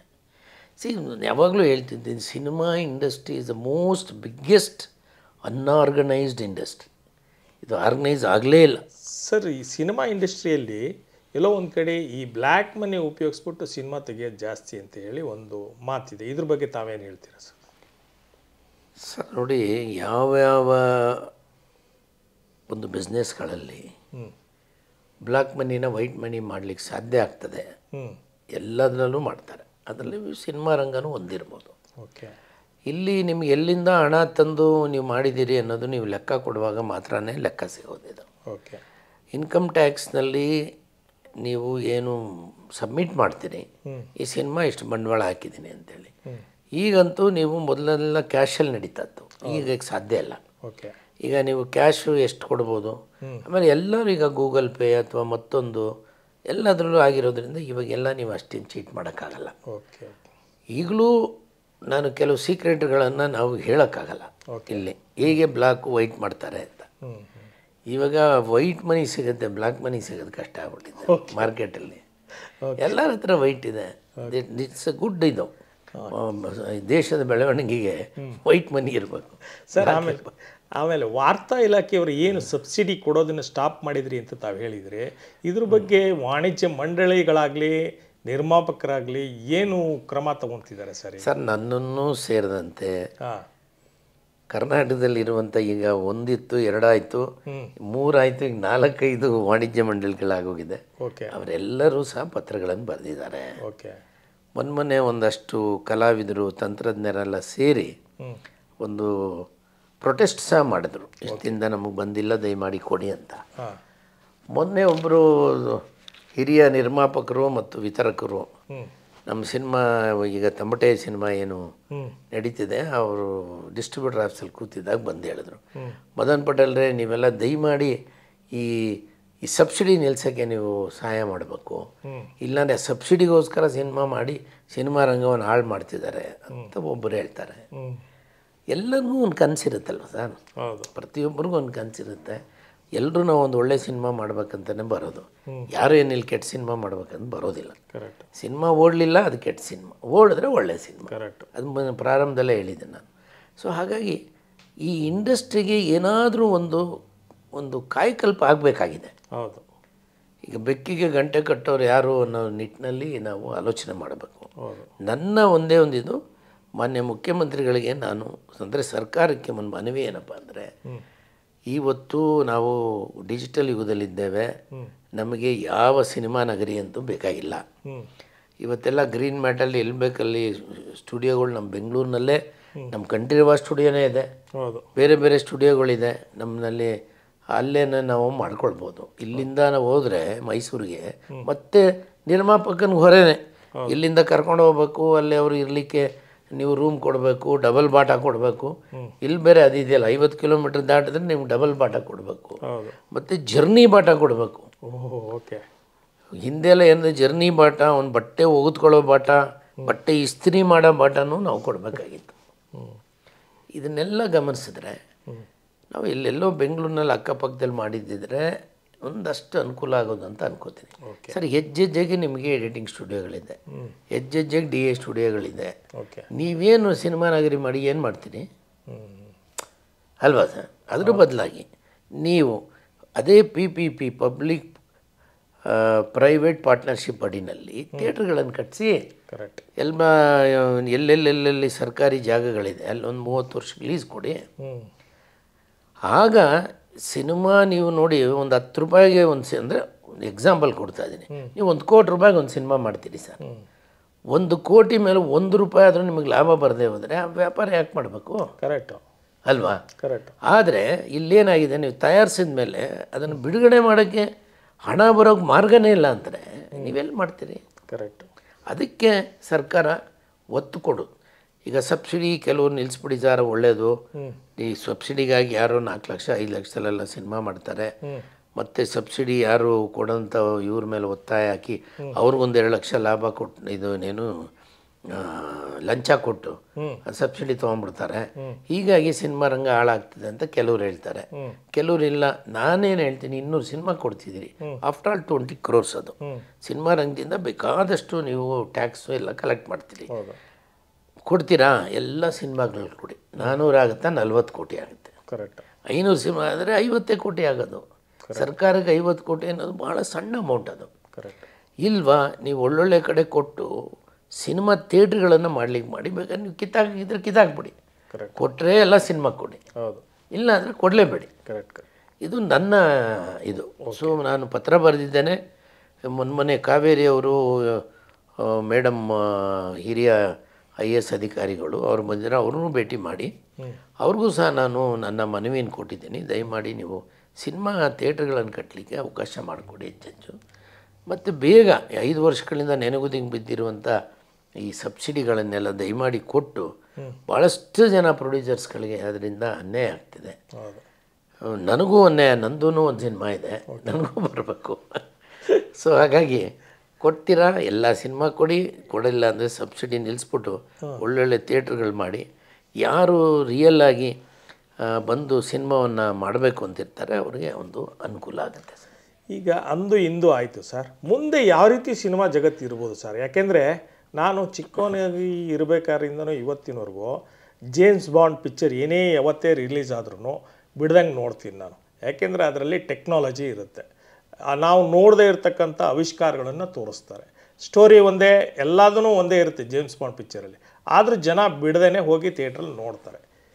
ಆ ಥರದ ಸಿನಿಮಾಗಳನ್ನು ನೋಡೋ ಜನನೇ ಬೇರೆ ಇರ್ತಾರೆ. ಈಗ ಸ್ಟೋರಿ ಫಿಲಿಮ್ ನೋಡೋ ಜನನೇ ಬೇರೆ ಇರ್ತಾರೆ, ಲವ್ ಸ್ಟೋರಿ ಸಿನಿಮಾ ನೋಡೋರೇ ಬೇರೆ ಇರ್ತಾರೆ. ನೀವು ಹೇಳ್ದಂಗೆ ನಿಮ್ಮ ಪ್ರೊಡಕ್ಷನಲ್ಲಿ ತಮಟೆ ಅಂತ ಬಂದಿದೆ, ಅದು ತುಂಬ ಚೆನ್ನಾಗಿದೆ, ನಾನು ಕತೆ ಓದಿದ್ದೀನಿ. ಆ ಥರದ್ದು ಸಿನಿಮಾಗಳೇ ಕಲಾತ್ಮಕ ಸಿನಿಮಾಗಳು ಅಂತ ಏನು ಕರೀತಾರೆ, ಆ ಥರದ ಸಿನಿಮಾಗಳು ಬೇರೆ ಬೇರೆ ಇರ್ತವೆ. ಈಗ ಜನ ಎಲ್ಲರೂ ಬಂದು ನೋಡೋವಂಥ ಸಿನಿಮಾ ಮಾಡಬೇಕು ಅಂದರೆ ಯಾವ ರೀತಿ ಇರಬೇಕು ಮುಂದೆ ಅಂತ ನಾನು ನಿಮ್ಮ. ಅದೇ ಸರ್, ನೀವು ಹೇಳ್ತಿದ್ದೀರಲ್ಲ, ಈಗ ಇನ್ನೊಂದು 2-3 ವರ್ಗ ಬಿಟ್ಬಿಟ್ರಿ. ನೀವು ಹಾರರ್ ಫಿಲಮ್ಸ್ ಇದೆ, ಹೌದು ಅಲ್ವಾ? ಆ್ಯಕ್ಷನ್ ಫಿಲಮ್ಸ್ ಇದೆ. ಹೌದು. ಸೊ ಹಾಗಾಗಿ ಎಲ್ಲರಿಗೂ ಇಷ್ಟ. ನನಗೆ ಹಾರರ್ ಫಿಲಮ್ ನೋಡೋಕೆ ಇಷ್ಟ ಇಲ್ಲ ಸರ್, ನಾನು ನೋಡಲ್ಲ. ಹೌದು. ಕೆಲವರಿಗೆ ಲವ್ ಸಿನಿಮಾದು ಸಾಂಸಾರಿಕ ಚಿತ್ರಗಳು ನೋಡೋಕ್ಕೆ ಕೆಲವ್ರಿಗೆ ಇಂಟ್ರೆಸ್ಟ್ ಇರುತ್ತೆ. ಈಗ ಸಾಂಸಾರಿಕ ಚಿತ್ರಗಳು ಅಂಥೇಳಿ ನಾನು ನಮ್ಮ ಮನೆಯಲ್ಲೂ ನಮ್ಮ ಹೆಣ್ಮಕ್ಳೆಲ್ಲ ನೋಡ್ತಾ ಇರ್ತಾರೆ TV ಸೀರಿಯಲ್. ಅದ್ರಲ್ಲಿ ಏನಪ್ಪ ಅಂದ್ರೆ ಅವಳು ಹೆಂಗೆ ವಿಷ ಆಗಿ ಸಾಯಿಸೋದು, ಇವಳು ಹೆಂಗೆ ಮನೆ ಮುರಿಯೋದು, ಬರೀ ಇದನ್ನೇ ಆಗಿ ಇತ್ತೀಚೆಗೆ ಜಾಸ್ತಿ ಡೈವರ್ಸ್ಗಳು ಈ ಸೀರಿಯಲ್ಗಳಿಂದ ಪ್ರೇರಣೆ ಆಗ್ತಿದೆ ಅನ್ನೋ ಗೊತ್ತಿಲ್ಲ. ಕತೆ ಅವ್ರಿಗೇನೋ ಬೇಕು, ಜನಕ್ಕೆ ಗೊತ್ತು, ಜನ ಅದನ್ನು ಒಂಥರ ಅದು ಇಂಜೆಕ್ಟ್ ಆದಂಗೆ. ಒಂದು ಎಪಿಸೋಡ್ ಇಷ್ಟ ಆಗ್ಬಿಟ್ರೆ ಅದು ಮುಗಿಯೋವರೆಗೂ ಬಿಡೋದಿಲ್ಲ ಜನ. ಸೊ ಹೆಣ್ಮಕ್ಳು ಮನೆ ಒಡತಿಯರೆಲ್ಲ ಇವಾಗ ಸೀರಿಯಲ್ನಲ್ಲಿ ಮುಳುಗೋಗಿದ್ದಾರೆ. ಯುವತಿಯರ ಕೈನಲ್ಲಿ ಮೊಬೈಲ್ ಇದೆ. ಈಗೇನಾಗಿದೆ ನೋಡಿ ಸರ್, ಯಾರು 2 ಗಂಟೆ ಕಾಲ ಸಿನಿಮಾ ನೋಡೋ ಕಾಲಘಟ್ಟತಿಲ್ಲ. ನೀವು ಮುಂದೆ ಅನ್ನೋದಕ್ಕೆ ನಾನು ಉತ್ತರ ಕೊಡ್ತೀನಿ. Yes sir. ಮುಂದೆ ನಿಮಗೆ 5 ನಿಮಿಷದ ಸಿನಿಮಾ ಅಥವಾ 10 ನಿಮಿಷದ ಸಿನಿಮಾ ಬರೋಕ್ಕೆ ಪ್ರಾರಂಭ ಆಗುತ್ತೆ. ಅಷ್ಟರಲ್ಲಿ ಹೇಳ್ಬೇಕು ನೀವು. ನಾನು ಮೊನ್ನೆ ಗುಲ್ಬರ್ಗ ಯೂನಿವರ್ಸಿಟಿನಲ್ಲಿ ಯುವಜನೋತ್ಸವನ ಉದ್ಘಾಟನೆ ಮಾಡೋಕ್ಕೆ ಕರೆದಿದ್ರು, ಹೋಗಿದ್ದೆ. ಹಾಗೆ ಅಲ್ಲೊಂದು ಪುಸ್ತಕ ಬಿಡುಗಡೆ ಇದೆ ಸರ್, ನೀವು ಹಾಗೆ ಬಂದಿದ್ದೀರಿ ನಮ್ಮೂರಿಗೆ, ಬನ್ನಿ ಅಂತೇಳಿ ಕನ್ನಡ ಸಾಹಿತ್ಯ ಪರಿಷತ್ಗೆ ಕರ್ಕೊಂಡೋದ್ರು. ಅಲ್ಲಿ ಹೈಕು ಕವನ ಸಂಕಲನನ ಬಿಡುಗಡೆ ಮಾಡಿದ್ರು.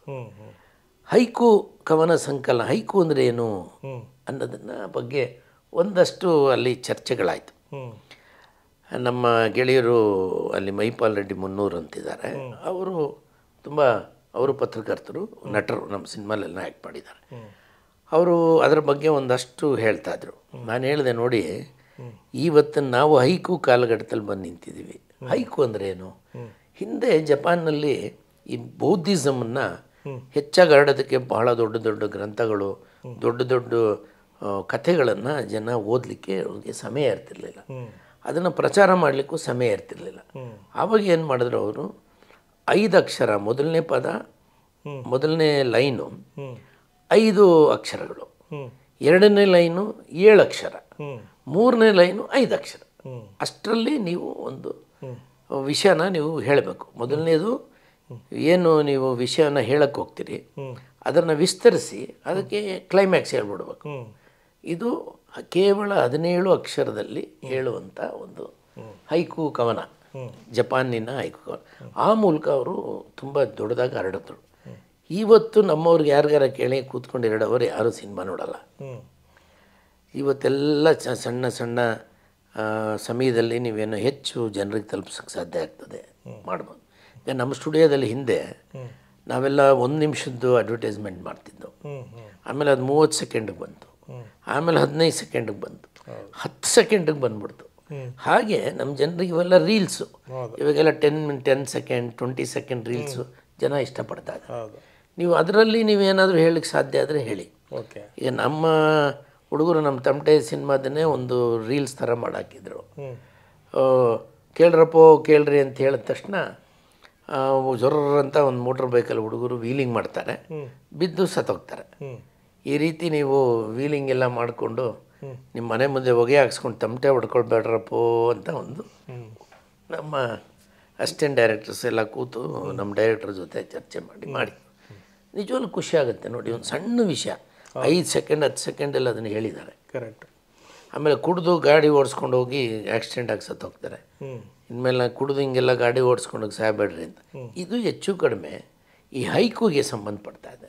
ಇವತ್ತು ನಮ್ಮ ವೀಕ್ಷಕರು ಏನು ಹೈಕು ಕವನ ಇದೆಯೋ ಆ ಮಟ್ಟಿಗೆ ಬಂದು ನಿಂತ್ಕೊಂಡಿದ್ದಾರೆ. ಭಾಳ ಸಣ್ಣ ಸಣ್ಣ ರೀಲ್ಸ್ಗಳು, ಅದರಲ್ಲಿ ಏನಾದರೂ ನೀವು ಹೇಳೋದಾದರೆ ನೀವು ಹೇಳ್ಬೋದು. ಇದು ಮುಂದಿನ ಕಾಲಘಟ್ಟ. ಮತ್ತು ಭಾಳ ಹಿಂದೆಯೇ ನಾನು ಹೇಳಿದೆ, ನೋಡಿ, ಡೈರೆಕ್ಟಾಗಿ ಸಿನಿಮಾ ನಿಮ್ಮ ಮೊಬೈಲ್ನಲ್ಲಿ ರಿಲೀಸ್ ಆಗುತ್ತೆ, ಅದನ್ನು ನೀವು ನೋಡೋ ಪರಿಸ್ಥಿತಿನಲ್ಲಿ ಇರ್ಬೋದು. ಇದು ಆಗೋಗಿದೆ, ಅದು ಕರೆಕ್ಟ್ ಅಲ್ವಾ ಸರ್? ಇನ್ನು ಮುಂದೆ ನೀವು ಥಿಯೇಟ್ರ್ಗಳಿಗೆ ಸಿನಿಮಾ ಮಾಡೋದಲ್ಲ, ಮೊಬೈಲಿಗೆ ಸಿನಿಮಾ ಮಾಡೋ ಪರಿಸ್ಥಿತಿನೂ ಬರುತ್ತೆ, ಬಂದಿದೆ. ಎಷ್ಟೋ ಜನ ಪಾಪ ಬಿಡುಗಡೆ ಮಾಡೋಕ್ಕಾಗದೇ ಇರೋರು ಯೂಟ್ಯೂಬಲ್ಲಿ ಅವ್ರು ಸಿನಿಮಾ ಬಿಡುಗಡೆ ಮಾಡಿದ್ದಾರೆ. ಜನ ಇಷ್ಟ ಆದವ್ರು ನೋಡಿದ್ದಾರೆ. 5 ಮಿಲಿಯನ್ಸ್ 10 ಮಿಲಿಯನ್ಸ್ ಜನ ಅದರಲ್ಲಿ ನೋಡಿದಂಥದ್ದನ್ನು ನಾವು ನೋಡ್ತಾ ಇದ್ದೀವಿ. ಕರೆಕ್ಟ್ ಅಲ್ವಾ ಸರ್? ಕರೆಕ್ಟ್. ಒಟ್ಟಿನಲ್ಲಿ ಮನೋರಂಜನೆ ಬೇಕು ಅಂದವನು ಅದನ್ನು ತೊಗೊಳ್ತಾನೆ, ಮಾಡ್ತಾನೆ. Correct sir. ಸರ್ಕಾರಕ್ಕೆ ತಾವೇನಾದರೂ ಹೇಳಲಿಕ್ಕೆ ಇಷ್ಟಪಡ್ತೀರಾ ಈ ಚಲನಚಿತ್ರದ ಅಭಿವೃದ್ಧಿ ಬಗ್ಗೆ? ಸರ್ ನೋಡಿ, ನಾನು ಹೇಳಿದೆ, the cinema industry is the most biggest and unorganised industry ಅಂತ. ಇದನ್ನು ಆರ್ಗನೈಸ್ ಮಾಡಬೇಕು. ಓಕೆ. ಒಂದು ಸಿನಿಮಾ ಪ್ರಾರಂಭ ಹೇಗೆ ಮಾಡ್ತೀರಾ, ಆಮೇಲೆ ಏನು ನಮ್ಮ ಚಲನಚಿತ್ರ ವಾಣಿಜ್ಯ ಮಂಡಳಿಗಳಿದೆ, ಯಾರೋ ಬಂದ ತಕ್ಷಣ ಅವ್ರು ದುಡ್ಡು ಇಸ್ಕೊಳ್ತಾರೆ, ಅವರು ಒಂದು ಟೈಟಲ್ ರಿಜಿಸ್ಟರ್ ಮಾಡ್ತಾರೆ, ಮೆಂಬರ್ಶಿಪ್ ಕಾರ್ಡ್ ಕೊಟ್ಬಿಡ್ತಾರೆ. ಅಲ್ಲಪ್ಪ, ನೀನು ಎಲ್ಲಿಂದ ಹಣ ತರ್ತಿದ್ಯಾ? ಇದಕ್ಕೆ ಹಣ ಯಾರು ಹೂಡಿಕೆ ಮಾಡ್ತಿದ್ದಾರೆ? ನಿಂದು ಏನು ಕತೆ? ಇದಕ್ಕೆ ಯಾರು ಡೈರೆಕ್ಟರ್? ನೀನು ಎಷ್ಟು ಸಿನಿಮಾ ಡೈರೆಕ್ಟರ್ ಮಾಡಿದ್ಯಾ? ನೀನು ಯಾರನ್ನು ಹಾಕ್ಕೊಂಡು ಸಿನಿಮಾ ಮಾಡ್ತಿದ್ಯಾ? ಓಕೆ, ನೀನು 10 ಲಕ್ಷದಲ್ಲಿ ಈ ಸಿನಿಮಾ ಮಾಡ್ತೀಯಾ? 10 ಲಕ್ಷ ನಿನಗೆ ವಾಪಸ್ಸಾದರೂ ಹೇಗೆ ಬರುತ್ತೆ? ಅದ್ರ ಬಗ್ಗೆ ಆದರೂ ಒಂದು ನಾಲೆಡ್ಜ್ ಕೊಡಬೇಕು ಅವ್ರಿಗೆ.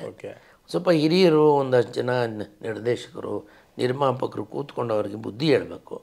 ಇಲ್ಲಾಂದರೆ ಅಂದರೆ ಸಿನಿಮಾ ರಂಗದವರೆಲ್ಲ ಮೋಸಗಾರರು, ಅಲ್ಲಿ ಹೋದ್ರೆ ನಮಗೆ ಮೋಸ ಮಾಡಿಬಿಡ್ತಾರೆ ಅಂತ ಯಾರೋ ಬಂದು ಏನೇನೋ ಆಸೆ ಆಕಾಂಕ್ಷೆಗಳನ್ನು ಇಟ್ಕೊಂಡು ಸಿನಿಮಾ ರಂಗಕ್ಕೆ ಬಂದಿರ್ತಾರೆ ಸರ್.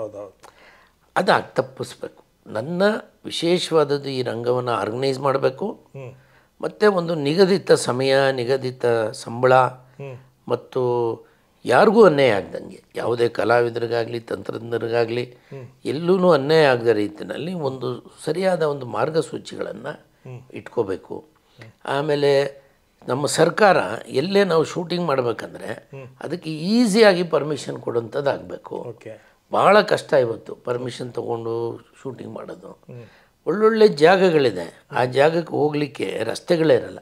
ಸರ್ ನೀವು ನಂಬ್ತಿರಲ್ಲ, ನಾನು ನಿನ್ನದೇ ನೆನಪು ನನ್ನ ನಿರ್ದೇಶನದ ಚಿತ್ರ. ನಾನು ಮೂಡಿಗೆರೆ ಹತ್ರ ಒಂದು ಹೊಸ ಹಳ್ಳಿನೋ ಏನೋ ಮರ್ತೋಗಿದ್ದೀನಿ. ಅಲ್ಲಿಂದ ಒಂದು ಬೆಟ್ಟದ ಮೇಲೆ ಹತ್ತಬೇಕು ಸರ್, ರಸ್ತೆನೇ ಇಲ್ಲ. ನಾವೊಂದು 10-12 ಲಕ್ಷ ಖರ್ಚು ಮಾಡಿ ಅಲ್ಲಿರೋಂಥ ಇವ್ರನ್ನೆಲ್ಲ ರಿಕ್ವೆಸ್ಟ್ ಮಾಡಿ ಸ್ವಲ್ಪ ಮೆಟ್ಲಿಂಗ್ ಮಾಡಿಕೊಂಡು ಅಲ್ಲಿಗೆಲ್ಲ ಗಾಡಿ ಎತ್ಕೊಂಡು ಮೇಲ್ಗಡೆ ಕ್ರೇನೆಲ್ಲ ಎತ್ಕೊಂಡೋಗಿ ನಾವು ಮಾಡಿದ್ದು ನನ್ನ ನೆನಪಿದೆ. ಅದ್ಭುತವಾದಂಥ ಸ್ಥಳಗಳಿದೆ ನಮ್ಮ ಕರ್ನಾಟಕದಲ್ಲಿ.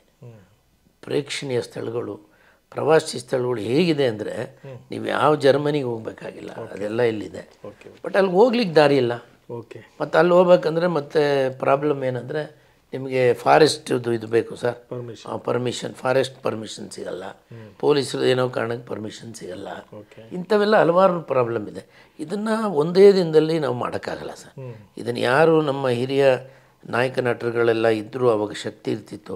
ಡಾಕ್ಟರ್ ರಾಜ್ಕುಮಾರ್ ಅವರು ಮನೆಗೆ ಯಾರೇ ಮುಖ್ಯಮಂತ್ರಿ ಆದರೂ ಫಸ್ಟು ಒಂದು ಸೌಹಾರ್ದಯುತವಾದಂಥ ಭೇಟಿ ನೀಡಿ ಕನ್ನಡದ ಭಾಷೆಯ ಬಗ್ಗೆ, ಕನ್ನಡ ಸಿನಿಮಾ ಬಗ್ಗೆ ಅವ್ರ ಜೊತೆ ಚರ್ಚೆ ಮಾಡ್ತಿದ್ದೆ ನಾವು ಕಂಡಿದ್ದೇವೆ.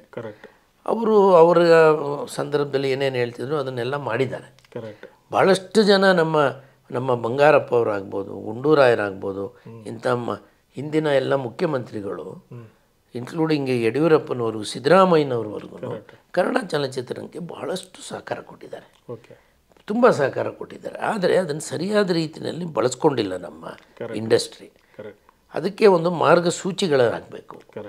ಈಗ ನಮ್ಮೆಲ್ಲರ ಕೋರಿಕೆ ಏನಪ್ಪ ಅಂದರೆ ನಮಗೆ ಒಂದು 100-200 ಸೀಟಿನ ಥಿಯೇಟ್ರ್ಗಳು ಬೇಕಿದೆ. ಜೊತೆಗೆ ಒಂದಷ್ಟು ಈ ಮಾರ್ಗಸೂಚಿಗಳನ್ನು ಹಾಕಿ ಎಲ್ಲೆಲ್ಲೋ ಯಾರು ಸಂಬಂಧ ಇಲ್ದರೋರು ಎಲ್ಲ ಬಂದು ಈ ಸಿನಿಮಾ ಇಂಡಸ್ಟ್ರಿನಲ್ಲಿ ಏನೇನೋ ಮಾಡ್ತಾ ಇದ್ದಾರೆ, ಅಂಥದ್ದನ್ನೆಲ್ಲದಕ್ಕೂ ಒಂದು ಮಾರ್ಗಸೂಚಿ ತರಬೇಕು. ಒಂದು ಕ್ಲಾಪ್ ಬಾಯ್ ಆಗಿರ್ತಾನೆ, ನೆಕ್ಸ್ಟ್ ನೋಡಿದ್ರೆ ಸರ್ ನಾನು ಡೈರೆಕ್ಟ್ ಮಾಡ್ತಾ ಇದ್ದೀನಿ ಸರ್ ಅಂತ ಬರ್ತಾನೆ. ಈಗ ನಾವು ನಮ್ಮ ಹುಡುಗರೇ ಅವರೆಲ್ಲ, ನಾವು ಬೆಂತಟ್ಟಬೇಕಾದ ಅನಿವಾರ್ಯತೆ. ಅಲ್ಲೋ ಇನ್ನೊಂದು 8-10 ಸಿನಿಮಾ ಮಾಡ್ಯ. ನಾನು ನನ್ನ ಈ ಥೀಸಿಸು ಡಾಕ್ಟ್ರೇಟ್ಗೆ ಥೀಸಿಸ್ ಬರೆಯೋಕ್ಕೆ ಮುಂಚೆ ಭಾರ್ಗವ್ ಅವರನ್ನು ನಾನು ಇಂಟರ್ವ್ಯೂ ಮಾಡಿದೆ.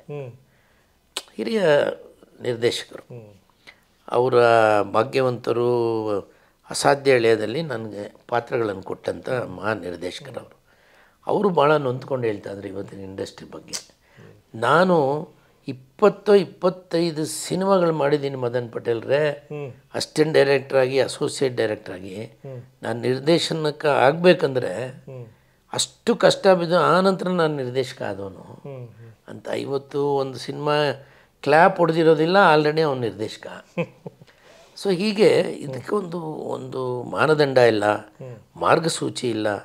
ಇದನ್ನೆಲ್ಲ ಮಾಡಬೇಕು ಅನ್ನೋದಾದರೆ ಇದನ್ನು ಮಾಡಬೇಕಾದಂಥ ವಾಣಿಜ್ಯ ಮಂಡಳಿ ಟೋಟಲ್ ಅಟ್ಟರ್ ಫ್ಲಾಪ್ ಆಗಿದೆ.